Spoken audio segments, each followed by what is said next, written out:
এই পৃথিবীর কোনোটাই যাবে না, মানে যা কিছু আমরা এখানে পেয়েছি সেগুলো যাবে না। তবে যাবে কি, একেবারে খালি হাতে কিন্তু আমরা যাব না, কিছু তো নিয়ে যাব। সেটা কি? কর্ম অনুযায়ী যে ফল তুমি তৈরি করবে সেই ফলের ঝুড়িটা মাথায় করে নিয়ে যেতে হবে, সেই ফলের বোঝা। এখন সেটা যদি সুকর্ম হয় সুফল, আর যদি কুকর্ম হয় কুফল। নিতাই গৌর হরি বল। তাহলে কর্মটা আমাদের সঠিক করতে হবে। যেহেতু আমার ইহজগতের টাকা পয়সা ধন ঐশ্বর্য যাই থাকুক সেগুলো তো যাবে না।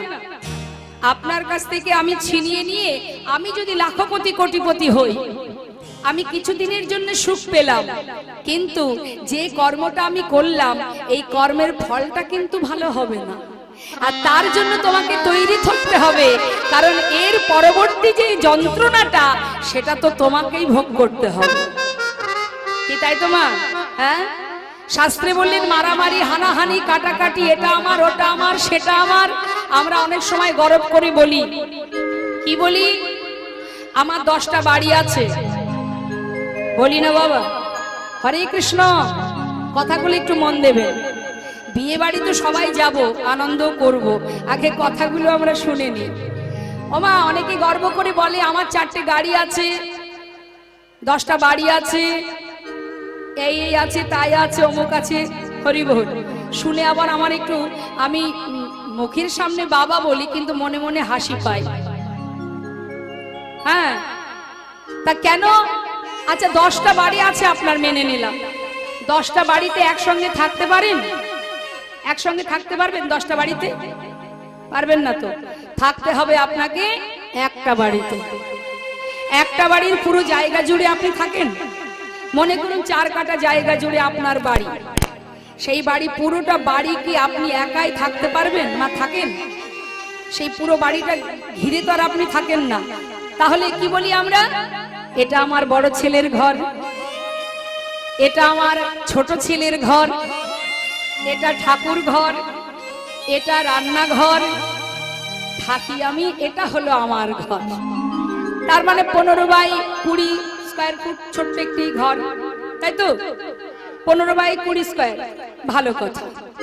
তাহলে 10টা বাড়ি আছে আমার, থাকি আমি 15/20 স্কয়ার একটি ছোট্ট জায়গা, তার মধ্যে।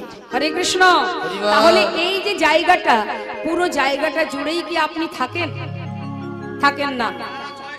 সেই ঘরের মধ্যে, মানে সেই রুমের মধ্যে একটা 6-7 মাপের একটি পালঙ্ক আছে, সেই পালঙ্কে আপনি থাকেন, ভালো কথা। তাও থাকা হবে না। পালঙ্কের এক পাশে আপনি ঘুমান, এক কোণে, হ্যাঁ, এক ধারে। এখন যদি আমি বলি যে তোমার এই এত বড় পালঙ্কটা তোমার, তুমি মাঝখানে ঘুমাও, বলে হবে না। আর এক ভাগ আছে, এখানেও ভাগ আছে। সে কর্তাই হোক আর গিন্নি হোক, কেউ না কেউ তো পাশে এসে ঘুমাবে। পাশে যদি আমার বাচ্চা থাকে, তার মানে কি 10টা বাড়ি আমার, থাকি আমি 3.5 হাতে জায়গা। তাই গৌর হরি বল, হরি বল।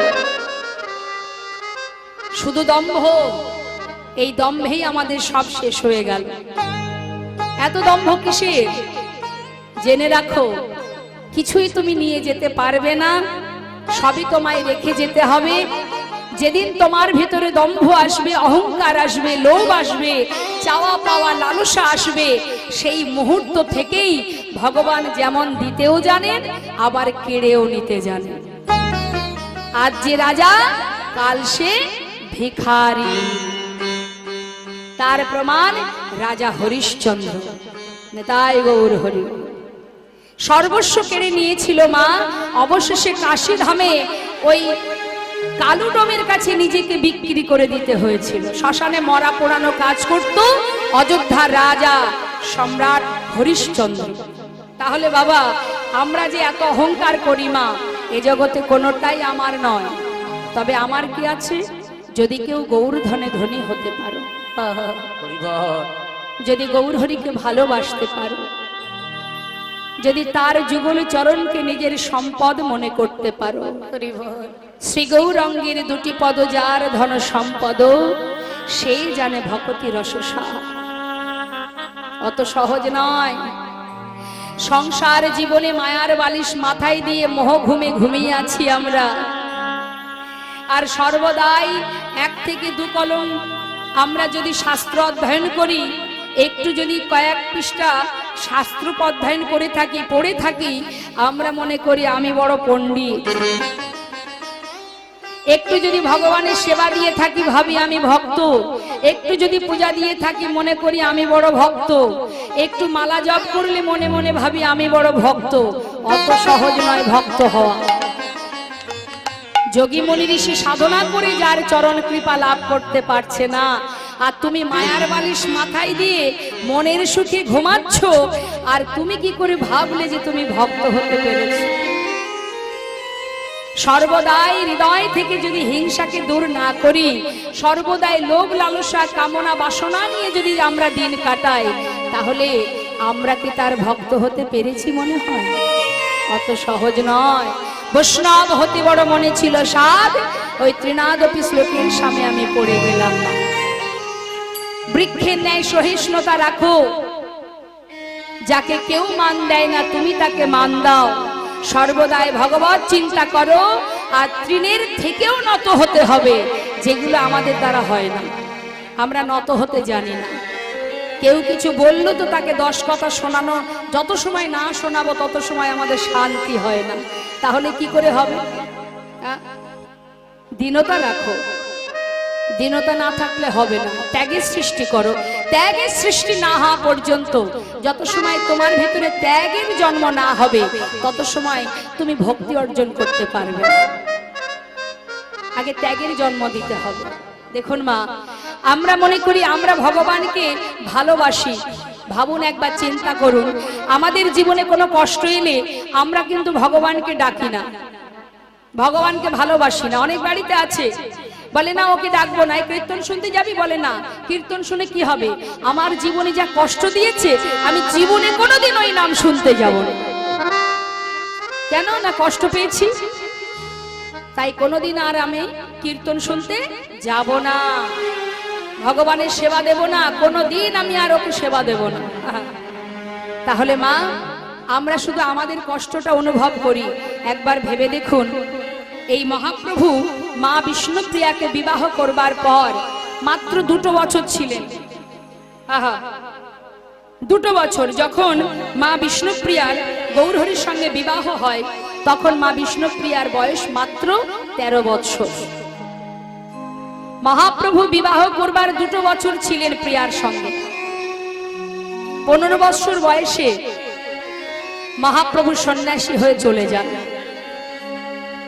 বৃন্দাবনে শ্রীমতী রাধারানী, গোবিন্দ যখন মথুরায় চলে যান, মা প্রেমময়ী রাধারানী কখনো দেবর্ষী নারদ, কখনো বৃন্দাদূতী তাদেরকে বলতো, তোরা যা একবার গিয়ে মথুরায় দেখে আয় আমার বধূ কেমন আছে।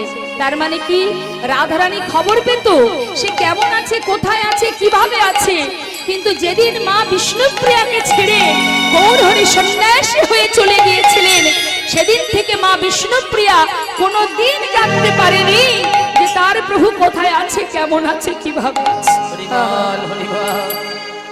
মাত্র 2 বছর পর যখন প্রভু চলে যান, মা বিষ্ণুপ্রিয়া সেই সময় থেকে যখন তার বয়স 56 বছর, 86 বছর, আস্তে কি হচ্ছে মা? ফ্যানগুলো এখনো চালায়নি? ও, বন্ধ করতে হবে। আচ্ছা, এবার বন্ধ করে দিন, ফ্যানগুলো এবার বন্ধ করে দিন।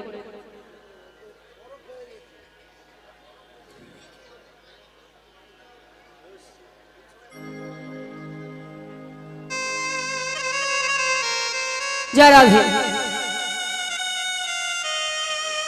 তা বাবা, মা বিষ্ণুপ্রিয়া বেঁচে ছিলেন মাত্র 81 বছর। 81 বছর তিনি নিজের বদনটা আর কোনোদিন বাইরে কাউকে দেখায় না। 15 বছর বাদ দিন, 13 বছরে বিয়ে হয়েছে প্রভুর। বিবাহের 2 বছর ছিল মা বিষ্ণুপ্রিয়ার সঙ্গে, তারপরে প্রভু চলে যায়। সেই 15 বৎসর পরে আর যে কদিন তিনি বেঁচে ছিলেন, মা বিষ্ণুপ্রিয়া 4 দেওয়ালের মধ্যে নিজেকে বেঁধে রেখেছিলেন। কেন জানেন বাবা? যখন কিনা মহাপ্রভু সন্ন্যাসী হয়ে চলে যান, পথের মাঝখান থেকে নিতাই চাঁদ তাকে ধরে এনেছিল শান্তিপুরে। অদ্বৈত আচার্য প্রভুর গৃহে যখন মায়ের সঙ্গে মিলন হয়, সমস্ত নদীবাসী সবাই গিয়েছিল গৌরহরিকে দেখতে, কিন্তু বিষ্ণুপ্রিয়া মায়ের যাওয়া হয়নি। কেন যাওয়া হয়নি? তিনি হলেন সহধর্মিণী, তার মুখ দেখলে ধর্মের পথে বিঘ্ন ঘটে যাবে, তাই মা বিষ্ণুপ্রিয়া যেতে পারেনি। যার গৌরহরি, যার প্রভু, তারই ভাগ্যে জোটেনি মা। তথাপিও সেই মা বিষ্ণুপ্রিয়া ওই ঘরের মধ্যে 4 দেওয়ালের মধ্যে নিজেকে এমন ভাবে আবদ্ধ করে রেখেছিল, যে মুখ, যে বদন আমার প্রভু দেখতে চাই না, সেই বদন আমি সমাজে আর কাউকে দেখাবো না। একবার চিন্তা করুন, 4 দেওয়ালের মধ্যে বাধা থেকে মুখে শুধু গৌর গৌর গৌর গৌর গৌর নাম জপ করত, আর সেই নাম জপ করত, একবার করে উচ্চারণ করত, আর একটা করে তন্ডুল আলাদা করে রাখত।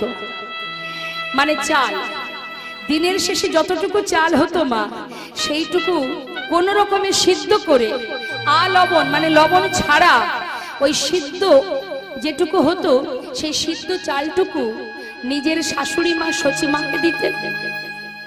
বাড়ির যে ঈশান ছিল, কাজের লোক যাকে বলে আমরা সাধারণ ভাষায়, ঈশান পৌরাণিক ভিত্ত, ঈশানকে দিতেন। তারপরে যতটুকু কোন রকমে নিজে প্রাণটা বাঁচানোর জন্য আহার করতেন।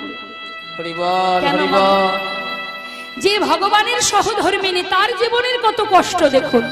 তথাপিও মা বিষ্ণুপ্রিয়া সারা জীবন যতদিন ছিলেন, ততদিন তিনি ঘরের মধ্যে বাধা থেকে নিজের প্রাণটা বাঁচিয়ে রেখেছিলেন, যাতে প্রভুর নামটা আমি গাইতে পারি, যাতে প্রভুর সেবা করতে পারি। কোনদিন প্রভুকে দেখতে পাইনি সে, আর কোনদিন না। কিন্তু অন্যান্য যুগে তথাপিও প্রভু রাম অবতারে, দাপর যুগে মা সীতা, তার জীবনের কষ্ট দেখুন। গেল বনবাসে, তারপরে অগ্নি পরীক্ষা হলো, অবশেষে তাকে পাতালে চলে যেতে হলো, ভগবানের সহধর্মিনী। আর আমরা সর্বদাই ভগবানের কাছে সুখ কামনা করি। ভগবান বলছে, রায় রামানন্দ, এই জগতে সবাই শুধু বলে সুখ দাও, সুখ দাও, সুখে রাখো, ভালো রাখো। সবাই সুখের আশা করি আমরা, সুখেই তো আর জীবন নয় বাবা, সুখেই জীবন নয়। যে জন গৌর চরণে দুফোঁটা নয়ন বাড়ি বরিশন করে কাঁদতে পারে, গৌর কৃপার যে জন লাভ করতে চায়, যে জন গৌরকে ভালোবাসতে চায়, সেজন কখনো ইহ জগতের সুখ কামনা করে না। আমরা মায়ার জীব, সেই কারণে আমরা বলি, হে ভগবান সুখে রাখো, শান্তিতে রাখো। আজ বৈষ্ণব মহাজন বলছে, গোরা অনুরাগে মোর পরানো কাতরে, নিরবধি ছলো ছলো আখি জল ঝল। গোরা গোরা গোরা বলি কি হইল ব্যাধি, আমার গোরা গোরা গোরা বলি আজ কি হইল ব্যাধি। গোরা গোরা গোরা বলি আমার কি হইল ব্যাধি, আমার গোরা গোরা গোরা বলি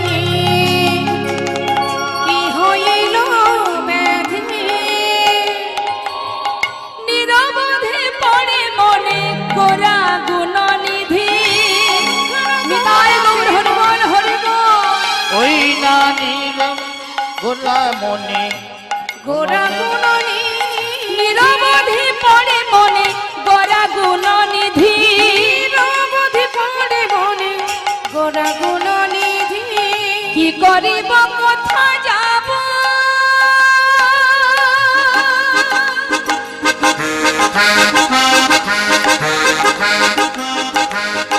ওরে নগরী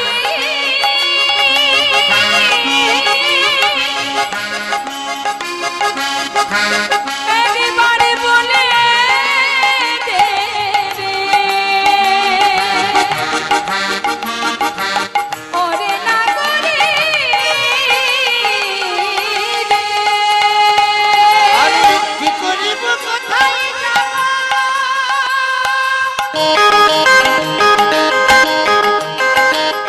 আমার গোড়ায় গোরার অনুরাগে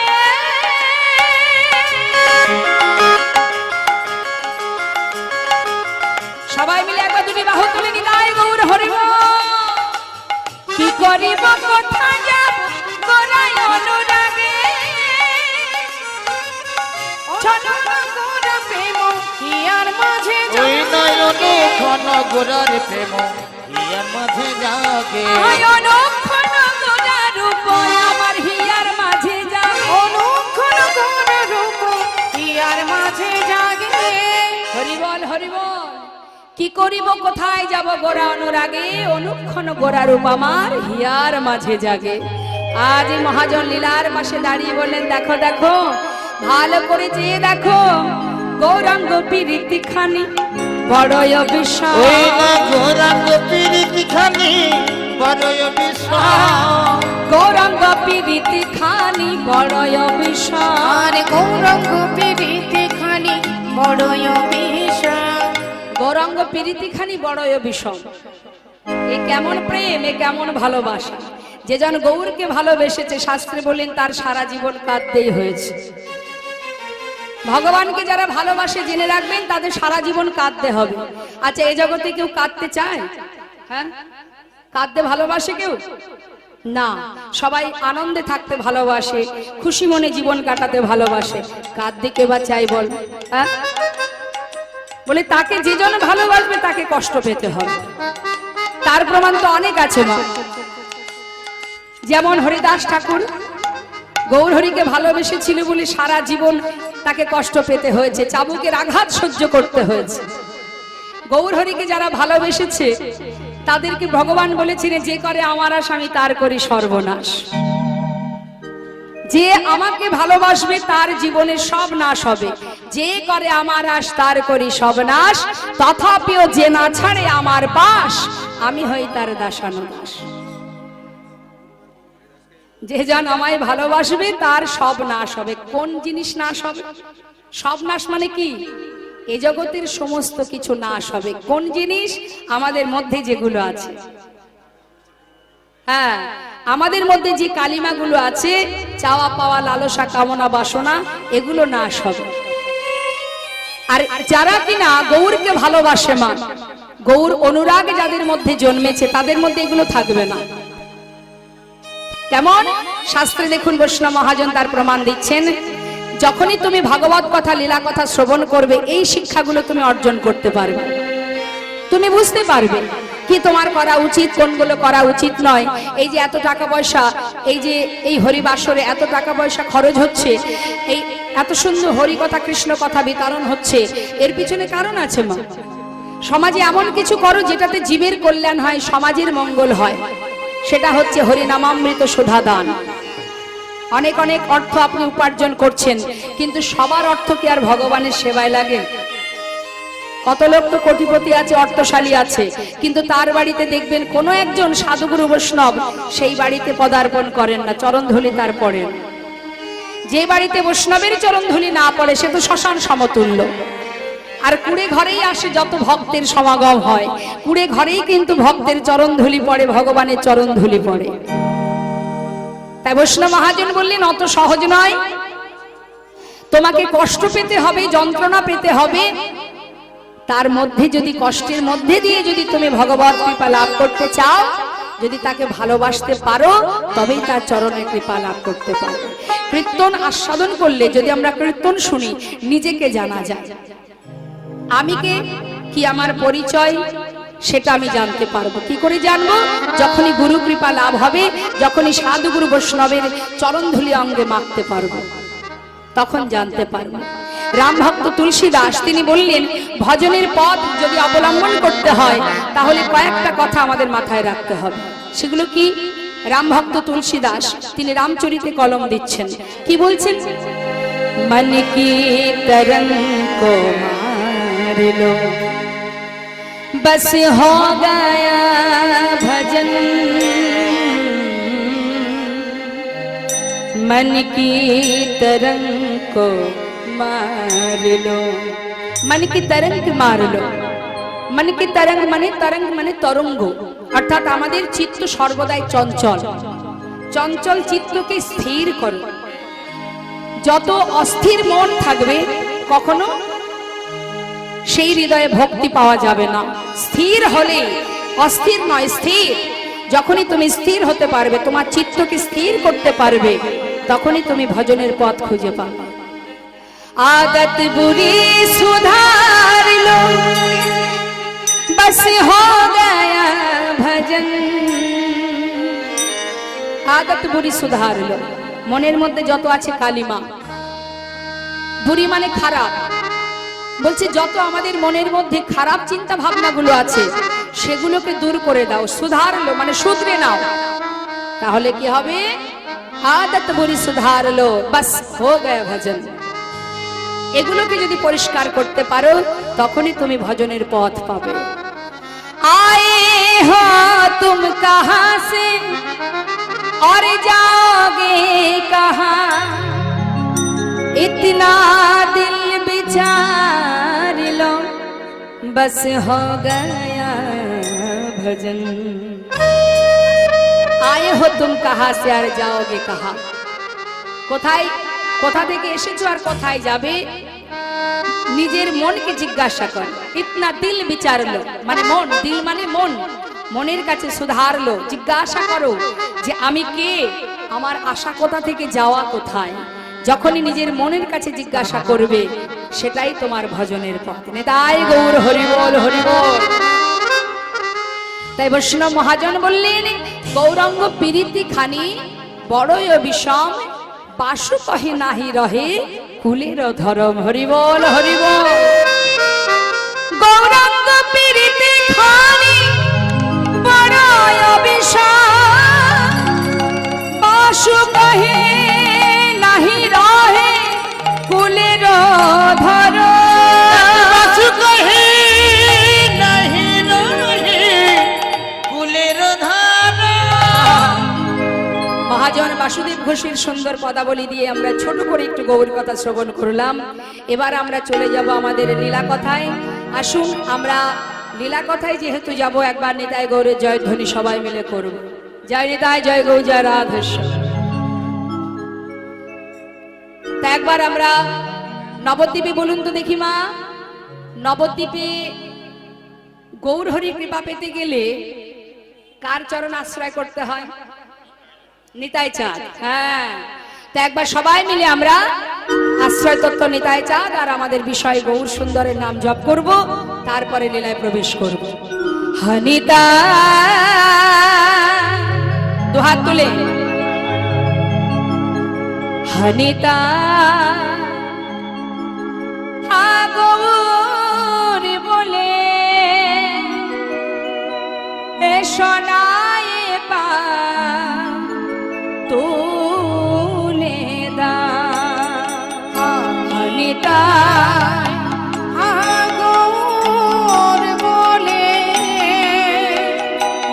এসো লাই পাল তুলে দাও। হরিতা গৌর বলে নাই পাল তুলে দাও। হরিতা গৌর বলে এসে নাই পাল তুলে দাও। দেখো তোরে কোথা যা প্রজলা নদিয়া, ওই না দেখো তোরি কোথায় যায় ওজলা নদিয়া। ও গো দেখো তোরে কোথা যা প্রজলা নদিয়া। দেখো তোরে কোথা যায় ব্রজরা নদিয়ায়। হরিতা গৌর বলে এসো না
সোনারে নদিয়া, সোনারে নদিয়া।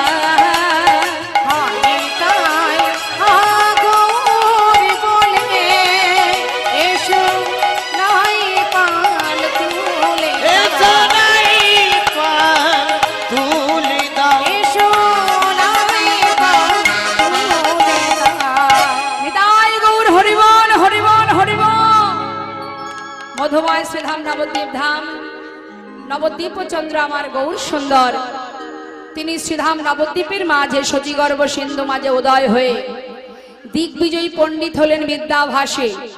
তারপর আমার গৌর হরির প্রতিনিয়ত শ্রীবাসের ঘরে তিনি সমস্ত ভক্তগণকে সঙ্গে করে নিয়ে প্রতিনিয়ত তিনি নর্তন কীর্তন করেন। প্রতিদিনের ন্যায় মা আজও আমার গৌর সুন্দর সুন্দরভাবে ভক্তগণকে নিয়ে শ্রীবাসের ঘরে হরিনাম গাইছে। আচ্ছা, আপনারা তো বলতেই পারেন যে গৌর হরি তিনি নবদ্বীপের মাঝে শ্রীবাসের ঘরে হরিনাম করে। আমরা যখনই কীর্তন শুনি তখনই আমরা শুনতে পাই যে শ্রীবাসের ঘরে হরিনাম করছে। আর কোনো ঘর কি ছিল না নবদ্বীপে?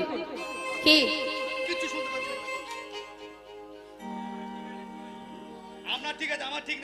না না, আপনারা তো বাইরে আছেন, বাইরে বক্সে আপনারা শুনছেন, কিন্তু আমাদের সামনে যে দুটো মনিটর আছে এই মনিটরে সাউন্ডটা কমানো আছে, মানে যখনই বাড়াচ্ছে তখনই ওটা গেন উঠছে, যার কারণে ওটা উনি কমিয়ে রেখেছেন, আর যার কারণে ওনার বাজাতে একটু কষ্ট হচ্ছে। ঠিক আছে, হ্যাঁ, সেই জন্য বারবার ওকে বলা হচ্ছে তুমি একটু মনিটরে বাড়িয়ে রাখো। জয় রাধে। আসলে বাবা জানেন তো, যারা যে কর্মের মধ্যে থাকে তাদের কিন্তু সেটা যদি পুরোপুরি না পায় না, তারা মনের খুশিতে আনন্দ করতে পারে না, বাজাতে পারে না। তো ওকে বলাও হয়েছে, আমি বলেছি ভাই তুমি একটু নিজে কানে শোনো, শুনে সেই মতো কাজ করো, কিন্তু করছে না কেন আমি জানি না। জয় রাধে। তো মা আমরা কোথায় ছিলাম? শ্রীবাসের ঘরে গৌর সুন্দর ভক্তগণকে সাথে করে নিয়ে মনের আনন্দে নাম গাইছে বটে মা ভক্তগণকে নিয়ে। তো আমরাও দেখবো প্রভু যখন হরিনাম গাইছেন ভক্ত সাথে, বৈষ্ণব মহাজন লীলার পাশে দাঁড়িয়ে বলছে দেখো দেখো শ্রীবাসের ঘরে কেন হরিনাম করছে জানো? এই যে শ্রীবাস পণ্ডিত যিনি ছিলেন দেবর্ষি নারদ, চার যুগের মধ্যে এই দেবর্ষি নারদ 3 যুগে সত্য ত্রেতা দ্বাপর 3 যুগে শ্রীবাস পণ্ডিত মানে দেবর্ষি নারদ প্রভুকে নাম শুনিয়েছে। আর প্রভু কথা দিয়েছিল দেবর্ষি তোমার বদনে নাম শুনে আমার 1 জন্মের স্বাদ মিটবে না, 3 জন্ম তুমি আমাকে নাম শোনাবে, আর 4র্থ জন্মে আমি তোমাকে নাম শোনাবো। তাই সেই 4র্থ জন্ম হলো কলিযুগ। এই কলিযুগে সেই দেবর্ষি নারদ হলো শ্রীবাস পণ্ডিত, যার ঘরে সদা সর্বদাই প্রভু ভক্তদের নিয়ে হরিনাম কীর্তন করে। এটাই শুধু কারণ নয়, আরো কারণ আছে মা।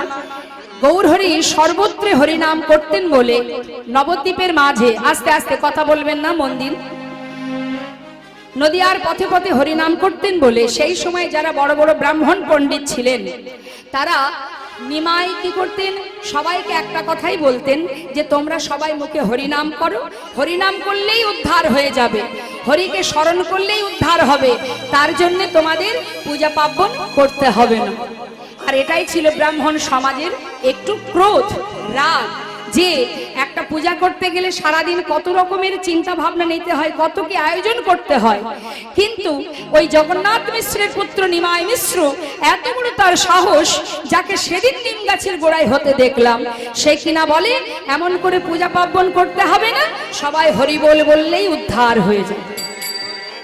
তাই কি করে হরিনাম বন্ধ করানো যায়, তার জন্য ব্রাহ্মণ সমাজ কিন্তু নানাবিধ জল্পনা কল্পনা করেছিলেন। তাই শ্রীবাস পণ্ডিত বলেছিলেন প্রভু তুমি নদিয়ার পথে পথে হরিনাম করতে যদি তোমার বাধা হয়, আজ তোমার চরণে নিবেদন, যদি তুমি নাম করতে চাও তাহলে তুমি আমার ঘরে হরিনাম করবে।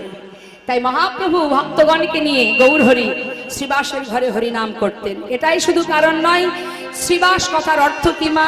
শ্রী মানে সুন্দর, বাস মানে বাসা, তাহলে শ্রীবাস শুধু নবদ্বীপে কেন, আপনার হৃদয় মন্দিরটা যদি আপনি শ্রীবাস করতে পারেন, মানে সুন্দর বাসা করতে পারেন, ভগবানের উপযুক্ত বাসা যদি এটা হয়, ভগবান আপনার হৃদয় মন্দিরেও ভক্তগণকে নিয়ে সদা সর্বদাই হরিনাম হরি কীর্তন বল, করবেন। হরি বল। হৃদয় মাঝে হরিনাম কীর্তন হবে, হৃদয় মাঝে কৃষ্ণ প্রেম চলবে। কখন? যখন তোমার হৃদয় থেকে সমস্ত কালিমা দূর করে দেবে, তখন তোমার হৃদয়ে কৃষ্ণ প্রেম জাগরিত হবে, ভক্তি উদয় হবে। আর যখনই ভক্তির উদয় হবে, সেই ভক্তির আসনে ভগবান বসবেন এবং সেইখানে হরিনাম কীর্তন হবে। তাহলে শ্রীবাস তুমিও হতে পারো, আর একজনও হতে পারে। কেমন? তা আজ আমার প্রভু ভক্তগণকে নিয়ে শ্রীবাসের ঘরে হরিনাম করছেন বটে, কিন্তু মা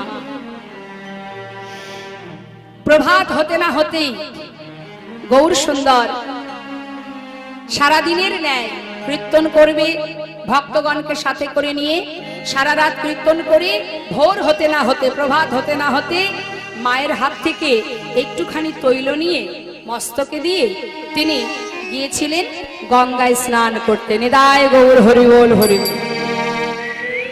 সুরধ্বনি গঙ্গায় স্নান করছে যখন, তখন ব্রহ্ম মুহূর্ত। ব্রহ্ম মুহূর্তটা কখন? আহা, না না, ব্রহ্ম মুহূর্ত নয়। হ্যাঁ, ব্রহ্ম মুহূর্ত মানে তখন মনে করুন একটু একটু অন্ধকার আছে, একটু একটু দিনের আলো দেখা যাচ্ছে, সূর্য উদয় হয়নি, উদয় হবে ঠিক সেই সময়টা। এখন গৌরহরি গঙ্গায় গিয়ে স্নান করছেন কেমন করে? তার নিজের দেহ কমলটা জলের নিচে রেখেছেন, আর বদন কমলটা জলের উপরে। আর এদিকে কি হলো? মালঞ্চপাড়া নিবাসী সনাতন মিশ্রের কন্যা বিষ্ণুপ্রিয়া, তিনি তার ছোটবেলা থেকে একটি আদেশ ছিল তার পিতার, মা তুমি নিজে হাতে গঙ্গা থেকে জল আনবে, সেই জলে দিয়েই আমার ঘরে বিষ্ণু সেবা হবে। ছোট্ট কন্যা প্রতিদিন মাকে সঙ্গে করে নিয়ে ওই সুরধ্বনি গঙ্গায় গিয়ে জল নিয়ে আসতেন পিতার জন্য, কারণ সনাতন মিশ্র সেই জল দিয়ে বিষ্ণু পূজা করতেন। দেখতে দেখতে কন্যা বড় হলো, এবার কন্যা একা একাই যায় জল নিয়ে আসতে। নিতাই গৌর হরি বল। মা বিষ্ণুপ্রিয়া কক্ষে কলসি নিয়ে এক পা দুপা করে সেই ব্রহ্ম মুহূর্তে গিয়েছে সুরধ্বনি গঙ্গায়। গঙ্গায় গিয়ে মা সেখান থেকে জল নিয়ে এসে কলসি করে জল আনতে গিয়ে জল নিয়ে ঘরে ফিরেছে। ঘরে ফিরে সোজা একটা চাপা বৃক্ষের নিচে বসে, কোড়ায় বসে এক দৃষ্টিতে কয়েকটি চাপা ফুল তুলে তার উপরে তার অঙ্গের যত অলংকার আছে, গহনা আছে, সবকিছু সেই ফুলের উপরে রেখে এক দৃষ্টিতে সেই দিকে তাকিয়ে আছে। অঙ্গের বসন ভেজা। হঠাৎ কন্যার এহেন অবস্থা দেখে তার মা মহামায়া তিনি ছুটে গেলেন। ছুটে গিয়ে বলছে, প্রিয়া, এই প্রিয়া, কি ব্যাপার রে তোর? এইভাবে ভিজা বসনে বসে আছিস? কিরে মা, কথা বলছিস না কেন? সারা গায়ে এই ভিজা বসন, যা বসনটা খোল, খুলে শুকনো বসন পর। আহা, প্রিয়া কোনো উত্তর দিচ্ছে না। কোনো উত্তর যখন পাচ্ছে না, মহামায়া দেবী মনে মনে ভাবছি হলো কি মেয়ের, মেয়ে তো কোনো কথাই বলছে না, কি হলো? ছুটে গেলেন তার স্বামীর কাছে। তার কাছে গিয়ে সনাতন মিশ্রকে বললেন, একবার দেখবে, দেখো না মেয়েটার কি অবস্থা, ও কেন কোনো কথা বলছে না? প্রতিদিন তো জল নিয়ে আসে, কিন্তু আজ জল আনার পর সেই ভিজা বসনে ওই গাছতলাতে বসে আছে। একবার যাও তো দেখি কি হলো মেয়েটার, একবার শুনে এসো তো। দেরি না করে সনাতন মিশ্র গিয়ে ডাকছে, মা, হ্যারি মা, কি হয়েছে তোর? আমি তোর পিতা, এমন করে বসে আছিস ভিজা বসনে, কি হয়েছে আমায় বল, বল না মা, কি হয়েছে তোর? তুই কোনো কথা বলছিস না কেন? আমাকে একবার খুলে বলে। কোনো কথাই বলছে না বিষ্ণুপ্রিয়া। মহামায়া দেবী চিন্তিত, সনাতন মিশ্র চিন্তিত, কি হলো মেয়েটা? কোনোদিন তো এমন ভাবে আমি দেখিনি, আজ কি হলো? চিন্তায় পড়ে গেল। সনাতন মিশ্র ঘরে এসে বলে, দেখো মহামায়া, আমার মনে হয় এমনও কোনো কথা আছে যে কথা নিজের মা বাবাকে বলা যায় না, অনেক সময় নিজের যদি কোনো প্রিয় বন্ধু বান্ধব থাকে তার কাছেও অনেক সময় সে কথা বলা যায়। জানি না আমাদের মেয়ে সে কেন তার কথা আমাদের বলতে পারছে না, কি জানি বাবা।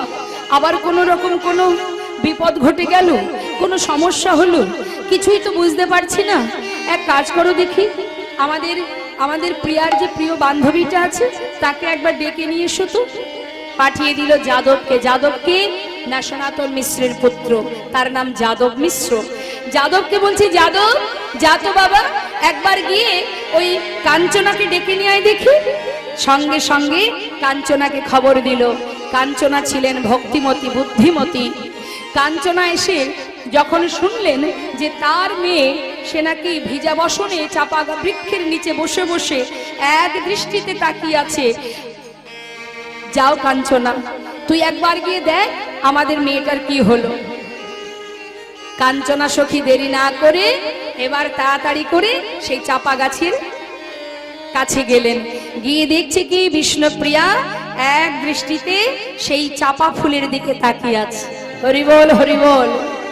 তাই না দেখে কাঞ্চনা সখী দেখছি সর্বনাশ, এ তো এক দৃষ্টিতে তাকিয়ে আছে, নড়াচড়াও করছে না, কি হলো? ছুটে গিয়ে কাঞ্চনা, বান্ধবীরা কি করে, বান্ধবীরা যদি দেখে যে তার বান্ধবী কোনো রকম সমস্যায় পড়েছে তার কাছ থেকে কথা বের করার নানাবিধ কায়দা করে চেষ্টা করে, তাই না? এখন কাঞ্চনা খুব বুদ্ধিমতী মেয়ে, সে ছুটে গিয়ে কি করেছে, বিষ্ণুপ্রিয়া এক দৃষ্টিতে তাকিয়ে আছে নিচের দিকে, কাছে গিয়ে এক ধাক্কা।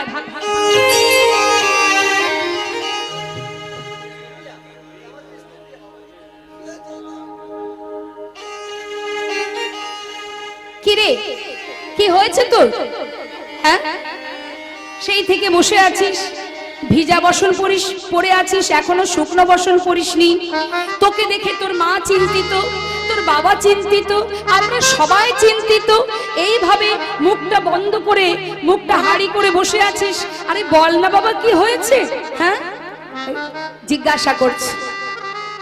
মহাজন বলছে, দেখো দেখো, যেন মরমে মরিয়া আছে, যেন মরমে মরিয়া আছে, যেন মরমে মরিয়া আছে, মরমে মরিয়া আছে।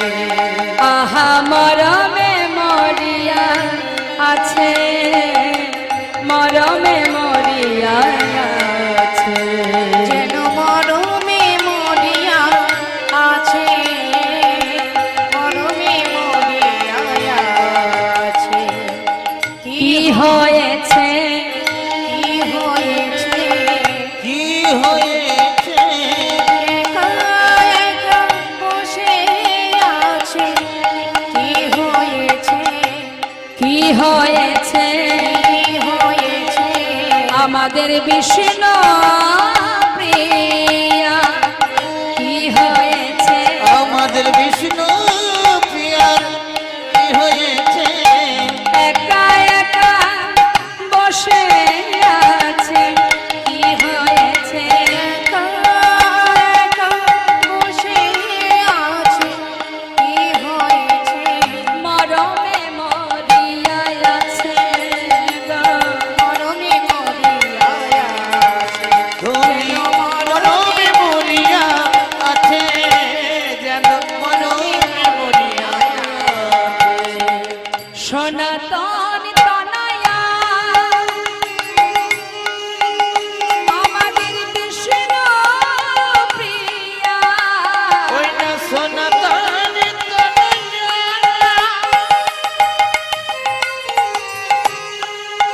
আমাদের বিষ্ণু প্রিয়া, সনাতন তনয়া বিষ্ণু প্রিয়া, সনাতন তনয়া বিষ্ণু প্রিয়া।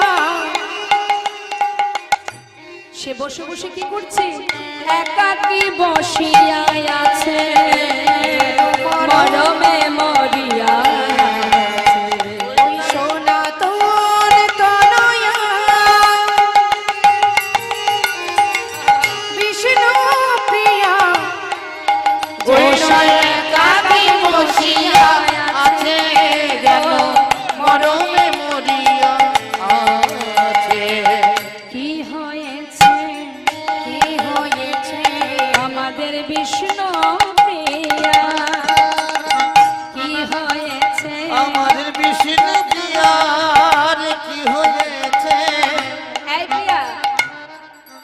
হয়েছে বল না? দেখ, এমন করে যদি বসে থাকিস চুপচাপ, সবাই তো তোর জন্য চিন্তিত, বল না? বিষ্ণুপ্রিয়া কিন্তু বাবা কোনো কথাই বলছে না। সে কোনো কথা না বলে শুধু বলছে, কাঞ্চনা, আমাকে ছেড়ে দে কাঞ্চনা, আমাকে ছেড়ে দে, আমাকে একা বসে থাকতে দে, কথা বলিস না। কাঞ্চনা বলছে, ছাড়বো মানে? এত কষ্ট করে এলাম তোর সঙ্গে দুটো কথা বলবো, তা না তুই বলছিস ছেড়ে দিতে। দেখ প্রিয়া, একটা কথা শোন, আজ আমি যখন এসেছি তোর কাছে দুটো কথা শুনবো। মনে মনে কাঞ্চনা চিন্তা করছে, ওরে প্রিয়া রে, আমি তোর বান্ধবী, তোর মনের খবর যদি আমি বের করতে না পারি তাহলে করবে কে শুনি?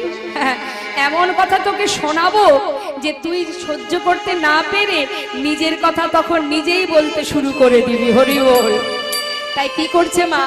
বলছে, দেখ, আমাদের সনাতন মিশ্রের কন্যা এমন ভাবে এই চাপা ফুলের দিকে চেয়ে চেয়ে নিজের অঙ্গের গহনাগুলো ফুলের উপরে রেখে এমন ভাবে চেয়ে আছে, ওরে প্রিয়া, যেন মনে হচ্ছে আমাদের সনাতন মিশ্রের কন্যাকে ঠিক এই চাপা ফুলের রঙেরই যদি কোনো, এই বরণের যদি কোনো জীব, কোনো ব্যক্তি এই নবদ্বীপে থেকে থাকে, সেই তোকে হরণ করে নিয়েছে। কে তোর মনকে হরণ করলো একটু বলবি প্রিয়া? জানিস তো, তোর মতো অবস্থা না আরো একজনের হয়েছিল। হ্যাঁ রে, বলবো তার কথা, শোন তাহলে।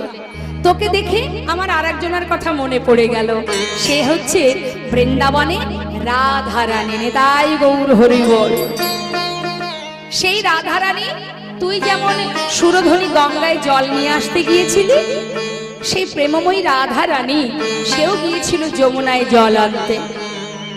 তুই যেমন জল নিয়ে এসে এই চাপা বৃক্ষের তলায় বসে আছিস, আর সেই বৃন্দাবনেশ্বরী রাধারানী তিনি কিনা একটি তমাল বৃক্ষের নিচে বসেছিল, তমাল বৃক্ষের তলা।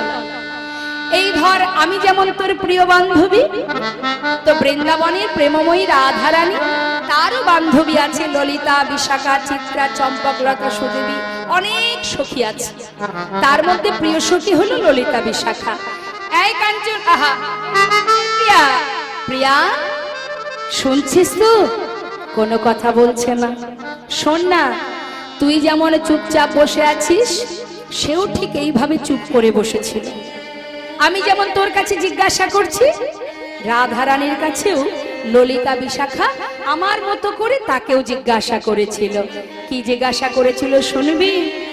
রাধার কি হইল অন্তরে ব্যথা গো, কি হইল অন্তরে ব্যথা, রাধার কি হইল অন্তরে ব্যথা গো, কি হইল অন্তরে ব্যথা, কিসের ব্যথা, কিসের ব্যথা, কিসের ব্যথা, বলো কিসের ব্যথা, আমাদের রাধা রানী কিসের ব্যথা, আমাদের রাধা রানী কিসের ব্যথা, কয় না কথা, কয় না কথা, কিসের ব্যথা, কয় না কথা, কিসের ব্যথা, কয় না কথা, কিসের ব্যথা, আহা, কয় না কথা, কিসের ব্যথা, কয় না কথা, কিসের ব্যথা। এই প্রিয়া, জানিস হঠাৎ করে বিশাখা বলছে, এই ললিতা দাঁড়া দাঁড়া দাঁড়া, ওর কাছে যে জিজ্ঞাসা করছিস, ও যে তোকে প্রশ্নের উত্তর দেবে, তোর কথা কি তার কানে যাচ্ছে?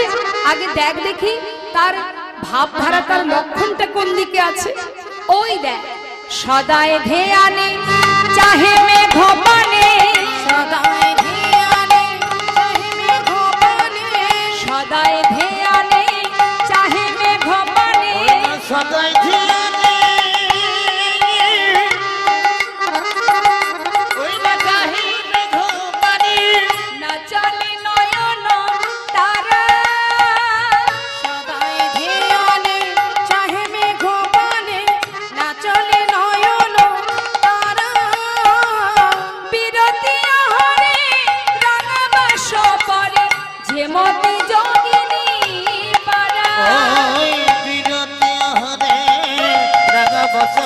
করে যেমতি যোগিনী পারা কারে প্রেমে তুই আত্মহারা ওই কার প্রেমে তুই আত্মহারা কারে প্রেমে তুই আত্মহারা